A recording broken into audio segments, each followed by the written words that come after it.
2월 9일 화요일 새벽 말씀입니다. 오늘 우리에게 주신 하나님의 말씀은 시편 22편 말씀입니다. 이 중에 22절에서 31절까지만 읽겠습니다. 시편 22편 22절에서 31절 말씀을 읽겠습니다. 제가 봉독하겠습니다. 내가 주의 이름을 형제에게 선포하고 회중 가운데에서 주를 찬송하리이다. 여호와를 두려워하는 너희여 그를 찬송할지어다. 야곱의 모든 자손이여 그에게 영광을 돌릴지어다. 너희 이스라엘 모든 자손이여 그를 경외할지어다. 그는 곤고한 자의 곤고를 멸시하시거나 싫어하지 아니하시며 그의 얼굴을 그에게서 숨기지 아니하시고 그가 울부짖을 때에 들으셨도다. 큰 회중 가운데에서 나의 찬송은 주께로부터 온 것이니 주를 경외하는 자 앞에서 나의 서원을 갚으리이다. 겸손한 자는 먹고 배부를 것이며 여호와를 찾는 자는 그를 찬송할 것이라. 너희 마음은 영원히 살지어다. 땅의 모든 끝이 여호와를 기억하고 돌아오며 모든 나라의 모든 족속이 주 앞에 예배하리니. 나라는 여호와의 것이요 여호와는 모든 나라의 주제심이로다. 세상의 모든 풍성한 자가 먹고 경배할 것이요 진토 속으로 내려가는 자 곧 자기 영혼을 살리지 못할 자도 다 그 앞에 절하리로다. 후손이 그를 섬길 것이요 대대의 주를 전할 것이며 와서 그의 공의를 태어날 백성에게 전하며 주께서 이를 행하셨다 할 것이로다. 아멘. 오늘 우리가 함께 읽은 시편 22편 말씀도 다윗의 시라는 표제가 붙어 있습니다. 시인은 1절에서부터 21절까지 간절히 하나님을 찾고 있으며 이는 계속된 절박한 상황임을 말해주고 있습니다. 시인은 3절에서 5절로 의뢰라는 단어를 3번이나 사용하며 이스라엘 역사에서 입증된 하나님의 전능하심과 그분의 신실하심을 의지하고 있습니다. 계속해서 6절에서 18절을 보면 비참하고 고통스러운 상황에 처해 있음을 알게 해주고 있습니다. 그러나 시인은 여기서 멈추지 않고 19절에서 21절을 보면 나를 구하소서라고 부르짖으며 하나님을 간절히 붙잡고 있음을 보여주고 있습니다. 고통과 절망 가운데 기도하고 있던 시인의 태도는 22절로부터 180도 바뀐 태도로 하나님께 기도하고 있음을 알 수 있습니다. 온 우주 만물을 창조하시고 다스리는 하나님께 절대적으로 의지하며 하나님의 약속을 들어 찬양과 경배를 드리는 것입니다.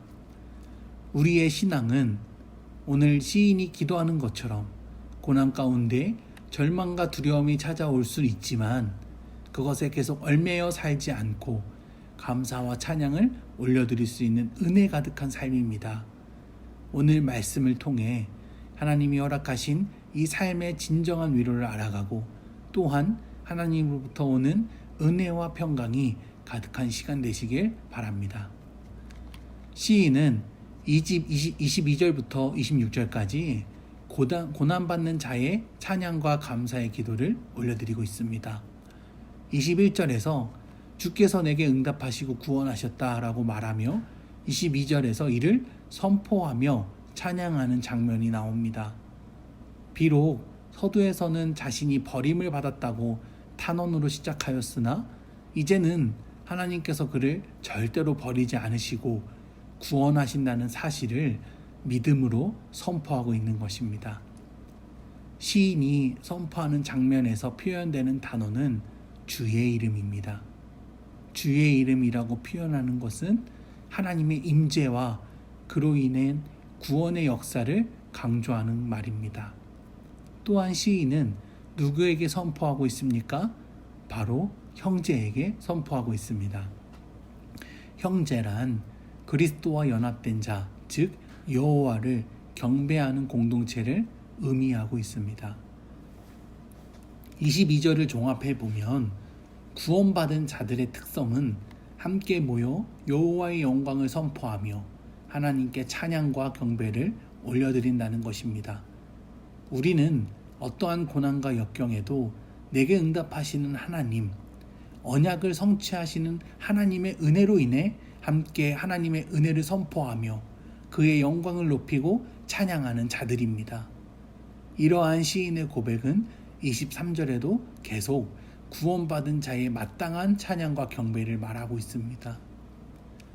시인의 이러한 표현은 얼마나 그가 간절한지 보여주고 있는 장면이기도 합니다.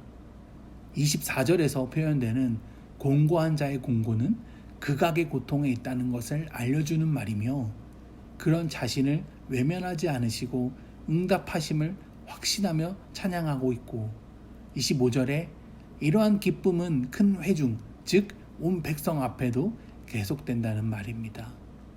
그리고 이어 자신이 하나님께 받은 것에 감사하여 약속한 것을 지킬 것이라는 것을 말합니다. 시인은 26절에서 더욱 하나님의 약속을 들어 주를 경외하는 자들을 축복하고 있습니다. 겸손한 자들이라고 표현하는 구절은 원문으로 보면 가난한 자들이라는 뜻을 가지고 있습니다. 그 당시 가난한 자들은 과부나 고아였는데 이들도 함께 동참하게 될 것이라는 뜻을 말하며 이러한 시인의 신앙은 마태복음 5장 6절에 예수님이 말씀하신 의에 줄이고 목마른 자는 복이 있나니와 같습니다. 시인은 이어 27절에서 31절로 온 세상이 주님께로 돌아갈 것을 소망하고 있습니다. 22편을 기록한 시인의 신앙은 자신의 경험에서 나오는 신앙을 초월해 그리스도의 시대를 예고하는 신앙까지 품고 있는 것을 알 수 있습니다. 모든 땅은 온 세계, 지구 전체를 말하고 있으며 특별히 이 표현은 이방인들에게 초점이 맞추어져 있습니다. 이 세상 그 어떤 사람도 하나님의 구원의 계획에 참여하지 못할 자는 없습니다. 온 민족은 그의 이름에 엎드릴 것이며 온 세상의 모든 왕권들 가운데 하나님의 전지전능하심을 나타내실 것입니다. 우리의 삶에 죽음의 문턱까지 이르게 하는 고통과 환난이 있더라도 하나님을 예배하는 일을 중단시킬 수 없습니다. 왜 그렇습니까? 우린 싸울 날을 위하여 마병을 예비할 수는 있습니다. 그러나 중요한 것은 이 전쟁은 우리에게 속한 것이 아니라 하나님께 속한 것이기 때문입니다. 창세기에서부터 계속해서 하나님은 우리에게 예배할 수 있는 은혜를 허락하십니다. 어떤 상황에 있든지 어떤 모습이든지 우리를 향한 하나님의 사랑은 끝이 없습니다.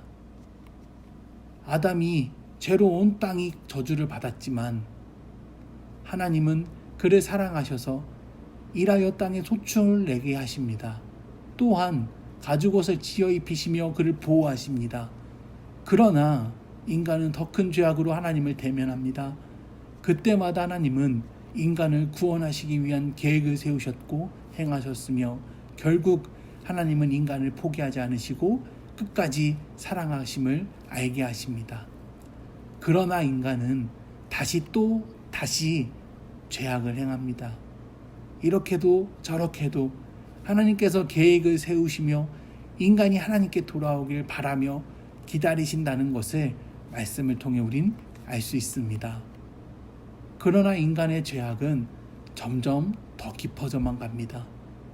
하나님은 그런 인간을 얼마나 사랑하셨는지 결국 자기 자신이 이 땅에 오셔서 죄 많은 인간을 대신해 십자가에 달려 죽으신 것입니다. 그리고 성경대로 사흘 만에 부활하시어 하나님의 영광을 온 땅에 보여주셨습니다. 하나님의 사랑은 이처럼 끝이 없습니다. 이는 그 어떤 것으로 부인하려 해도 절대로 부인할 수 없는 하나님의 무한하신 사랑입니다. 성도 여러분, 우리의 믿음에 있어 고난은 어떤 의미로 다가오십니까? 나를 버리신 것만 같은, 예수를 믿었더니 더 삶이 초라해지기만 한 것 같은 삶을 사시는 것 같습니까? 그러나 믿음의 눈을 들어 하나님을 바라보십시오. 지금 내가 살고 있는 이 모든 순간이 주님의 은혜임을 묵상하게 되지 않으십니까? 우리는 예배할 수 있어서 예배하는 것이 아니라 예배할 수 있게 하셨기 때문에 할 수 있음을 기억해야 합니다.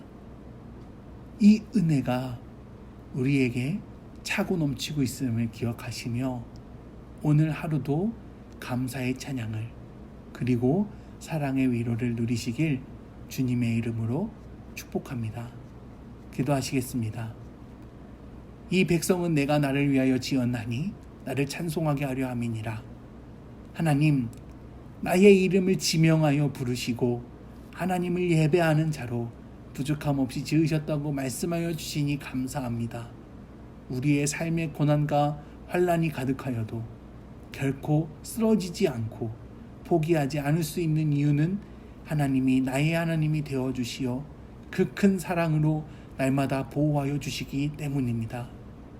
하나님, 내가 때를 얻든지 못 얻든지 날마다 주의 사랑을 널리 알리는 자가 되도록 인도하여 주시고 날마다 믿음으로 선포하며 널리 찬양과 경배를 올려드리는 자가 되게 하여 주십시오. 오늘도 하나님을 의지하며 살아계셔서 역사하시는 예수님의 이름으로 기도합니다. 아멘.